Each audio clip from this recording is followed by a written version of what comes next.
Olá! Hoje a nossa aula é sobre ligações químicas. Você se lembra que a química é essa ciência que estuda a matéria. E a matéria era formada por átomos. E esses átomos não vivem sozinhos, isolados na natureza. Eles se unem justamente através das ligações para formar as substâncias que nos cercam. Então essas ligações são extremamente importantes, não é? Por que será que esses átomos se unem de maneira espontânea? Vamos olhar a animação para entender melhor isso. Então a gente tem lá dois átomos sozinhos, tristonhos, não é? Isolados um do outro. De repente eles se olham e acontece uma forte atração, ocorre uma ligação e olha como eles ficaram felizes e sorridentes depois dessa ligação. Você viu como esses átomos ficaram felizes, não é? Por quê? Não há átomos felizes, isso é uma brincadeira, não é? Na verdade o que acontece é que essa ligação traz maior estabilidade. E essa estabilidade é adquirida quando se imita os gases nobres. Lembra que nós comentamos de gases nobres há umas semanas atrás aí. Então, gases nobres têm esse nome justamente porque são inertes, não reagem prontamente, são estáveis. Então, os outros elementos buscam a ligação para adquirir essa estabilidade, imitar os gases nobres. Os químicos acham que a estabilidade dos gases nobres vem pela sua configuração eletrônica, de eles possuírem na sua última camada 2 ou 8 elétrons. Então, os outros elementos que não têm essa configuração, através da ligação, tentam adquirir essa configuração.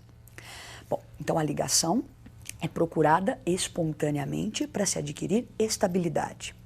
Vamos dar uma olhadinha na tela para gravar bem isso. Então, a ligação, ela traz estabilidade, e a estabilidade se conquista quando se imita o gás nobre. Então, sempre que você for fazer qualquer tipo de ligação, você se lembre que o objetivo é ficar com esses 8 elétrons na última camada. Nós conhecemos vários tipos de elementos. Existem metais, não metais, alguns gostam de doar, alguns gostam de receber. Então, existem várias maneiras de se ligar esses átomos e se adquirir essa estabilidade. Existem 3 tipos de ligação. Vamos ver quais são esses 3 tipos, essas 3 formas de ligar os nossos átomos. Então nós temos a ligação iônica, que é uma ligação de metal com não metal. Temos a ligação covalente, que é uma ligação entre não metais. E temos a ligação metálica, que é uma ligação entre metais. Nós vamos falar primeiro da ligação iônica. Então, o próprio nome é muito claro, não é? Ligação, você pensa nessa união. Iônica, essa união de íons. Para que você se lembre bem, íons eram aquelas partículas que têm carga. E para que esses íons se atraiam, um deve ter carga positiva e o outro deve ter carga negativa. Então vamos lá. Eu tenho aqui um elemento, esse elemento deve ter vontade de doar elétrons. Por quê? No momento em que ele faz isso, ele fica com carga positiva. O outro elemento deve ter vontade de receber. Quando ele faz isso, ele vai ficar com a carga negativa. Então, um doa, positivo. O outro recebe, negativo. Vai acontecer, então, a atração, a ligação iônica. Vamos bem, então. Quem tem vontade de doar eram os metais. Quem tem vontade de receber? Normalmente são os não metais. Então, vamos fazer um resumo dessa ligação. Então, para a ligação ser iônica, eu preciso de um metal, de um não metal. Metal, para você identificá-lo, ele deve ter na sua última camada 1, 2 ou 3 elétrons. Esses elétrons da última camada devem ser doados. Então, o metal doa elétron. Quando ele doa esse elétron, ele adquire a carga positiva, formando então um íon de carga positiva chamado de cátion. O não metal, por sua vez, para você identificá-lo, você vai fazer a distribuição eletrônica, ele deve ter na última camada 5, 6 ou 7 elétrons. Lembra que o objetivo da ligação é adquirir a configuração de gás nobre, ficar com 8 elétrons. Então esse não metal ele vai receber o que estiver faltando para completar 8, formando então um íon de carga negativa que nós chamamos de ânion. Ligação iônica. Metal, não metal, um doa, o outro recebe, cátion, ânion. Vamos ver um exemplo de como se fazer isso. Vamos ver o exemplo do sódio e do oxigênio. Então a primeira coisa está lá o átomo de sódio, número atômico 11. Para identificá-lo, fazemos a distribuição eletrônica. Então distribuímos seus 11 elétrons, 1s2, 2s2, 2p6, 3s1. O que nos interessa no momento da ligação é a última camada, essa que está gravada aí, 3s1. Então ele tem o sódio, um elétron na sua última camada, portanto caracteriza um metal, e sendo um metal ele tem vontade de doar esse elétron. Então se você perceber, se ele der esse elétron embora, a sua última camada passa a ser a número 2. E ele tem 2 mais 6, 8 elétrons. Então ele vai adquirir a configuração de um gás nobre. Então por isso a vontade do sódio de doar elétrons. Já o oxigênio, que tem número atômico 8, distribuindo seus 8 elétrons, 1s2, 2s2, 2p4. A última camada é a número 2. Então, se você observa, ele tem 2 mais 4, 6 elétrons na última camada, caracterizando um não metal. Então, o oxigênio, se é um não metal, ele tem vontade, facilidade de receber. Lembra que o objetivo é ficar com 8. Então, se ele tem 6, ele deve receber 2. Vamos fazer a ligação entre eles, não é? Então, o sódio quer doar 1, o oxigênio quer receber 2. Mas você fala, nossa, que estranho, ele quer doar 1, o outro quer receber 2. Parece que a proporção não é muito exata. Realmente não é. Como que a gente lida com isso? Vamos ver a ligação em si. Então tá lá o sódio com um elétron pronto para doar esse elétron, louco de vontade de perder esse elétron para ficar estável. O oxigênio com 6 elétrons, louco de vontade de receber. Então o sódio cede um elétron para o oxigênio, ficando estável com uma carga positiva mais 1. Agora o oxigênio, ele recebeu só 1, então ele tinha 6. Se ele recebe 1, ele está com 7, uma carga negativa menos 1. Só que ele precisa de mais, ele quer mais um elétron. Então eu vou precisar de mais um átomo de sódio. Um só não satisfaz o oxigênio. Então pego mais um átomo de sódio, que doa mais um elétron, ficando estável também, olha lá, a carga dele positiva. Agora sim, o oxigênio recebeu 2 elétrons, adquirindo a configuração estável com 8. Então ficou lá 2 menos. Você percebe a proporção, não é uma coisa importante. O sódio doa 1, o oxigênio precisa de 2. Então eu precisei de 2 sódios para satisfazer um oxigênio. Vamos ver, vamos observar os íons que foram formados no momento da ligação. Então nós temos 2 Na+, e 1 O2-. Esses foram os íons que participaram da ligação. Para que eu faça a fórmula do composto, o mecanismo é sempre colocar primeiro o cátion, que é o íon positivo, depois o ânion, que é o íon negativo.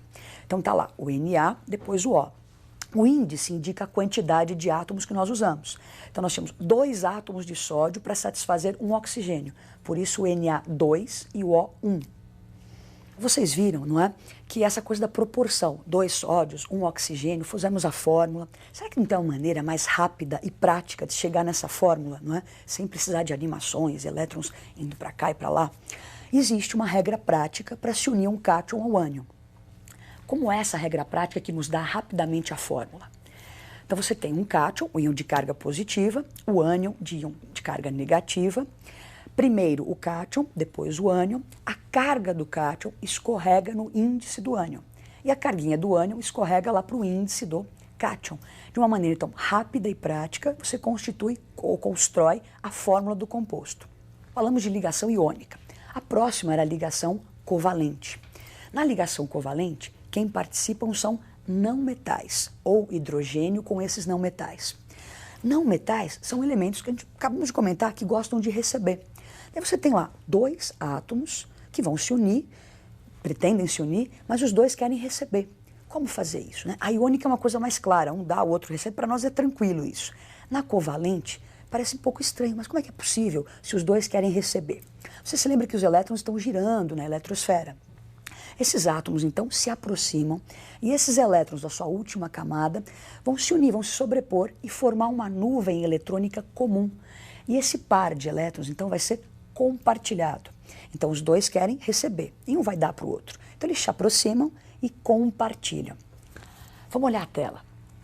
Então, nós temos a ligação covalente. Os participantes podem ser hidrogênio, lembrando que o hidrogênio tem um único elétron. Os não metais que participam da ligação covalente podem ter de 4 a 7 elétrons na sua última camada. E no momento da ligação não mudou nada. Nós queremos adquirir a configuração de um gás nobre. O hidrogênio vai ficar estável com 2 elétrons e os não metais com 8 elétrons. Então eles vão compartilhar para tentar adquirir a configuração de gás nobre. Nós vamos ver um exemplo, não é? Para formar a molécula de água. Então o hidrogênio e o oxigênio se unem através da ligação covalente.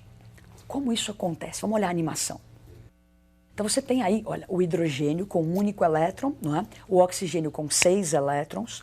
O hidrogênio, então, se aproxima do oxigênio e compartilha esse elétron com o O. Então o hidrogênio, no momento que ele compartilha, ele sente o seu elétron e o do O ficando estável com 2. O oxigênio tem 6, compartilha 1, ele se sente com 7, ainda não está estável. Então, preciso de mais um átomo de hidrogênio que chega, compartilha mais um elétron com o oxigênio. Então, agora sim, os 2 hidrogênios têm 2 elétrons, cada um, não é? estão estáveis. E o oxigênio tem os seus 6, mais os 2 que ele compartilhou, ficando com 8. Essa estrutura final que você vê na tela é a fórmula eletrônica ou estrutura de Lewis, onde os elétrons estão representados por pontos. É assim que se representa elétrons, pontos. Bom, tendo a fórmula eletrônica, a gente pode definir outras fórmulas, como essa próxima, que é a fórmula estrutural. Então, aonde houve a ligação, onde você tem lá o par de elétrons sendo compartilhados, você vai representar por um traço. Esse tracinho eu chamo de ligação simples ou de simples ligação. Então, o H fez uma simples ligação com o O e este uma simples com o outro H. Posso definir ainda mais uma fórmula, que é a fórmula molecular. Então, no caso, a fórmula molecular da água. Então, ela está retratando a molécula. Então, nós usamos 2 hidrogênios e 1 oxigênio. Nós acabamos de ver o exemplo da água, a ligação covalente que acontece na água. Nós vamos ver outros exemplos para exemplificar ligações não só simples, como duplas e triplas. Vamos olhar então os outros exemplos possíveis. Então está lá o hidrogênio, tem um elétron só na sua última camada, ele compartilha um outro elétron com outro hidrogênio, ambos ficam com 2, então estão compartilhando, ambos com 2 elétrons, fórmula estrutural, então só um tracinho, ligação simples, fórmula molecular H2. Próximo exemplo, o oxigênio. Então lembra que o oxigênio tem 6 elétrons na última camada. Ele vai precisar compartilhar, então, 2 elétrons para adquirir a configuração estável. Então ele compartilha 2 elétrons, então eu tenho 2 pares de elétrons entre esses oxigênios. Então eu faço 2 tracinhos, isso chamado de ligação dupla ou dupla ligação. Fórmula estrutural. E a fórmula molecular O2. Então nós temos aí agora o nitrogênio. Ele tem 5 elétrons na sua última camada, então ele precisa compartilhar 3 para ficar com 8.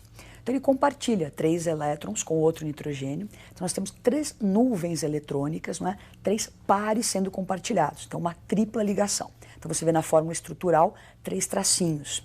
E a fórmula molecular N2, são 2 átomos. As ligações não têm nada a ver com o índice, Então está aí o gás nitrogênio. Então existem simples, duplas e triplas, não existem quádruplas. Agora, para finalizar, a ligação metálica, que era a ligação que ocorria entre metais. Então, metais gostam de doar. Então, ambos querem doar. Então, o que vai acontecer, Como é que é essa ligação metálica? Então, 2 metais, eles vão se unir através dessa ligação metálica, vão formar sólidos cristalinos. Agora, como é que é a estrutura disso? Então, você tem os metais com vontade de doar. Eles perdem esses elétrons que estão na sua última camada, frouxamente ligados, e esses elétrons ficam soltos. Então você tem íons de carga positiva aprisionados literalmente numa mar de elétrons, numa grande nuvem eletrônica. Daí a facilidade de metais, por exemplo, conduzir a corrente elétrica. Então existem elétrons livres cercando esses pseudos cátions. Isso são sólidos cristalinos. Então, vimos a ligação iônica, a covalente e a metálica. Por hoje é só. Até a próxima.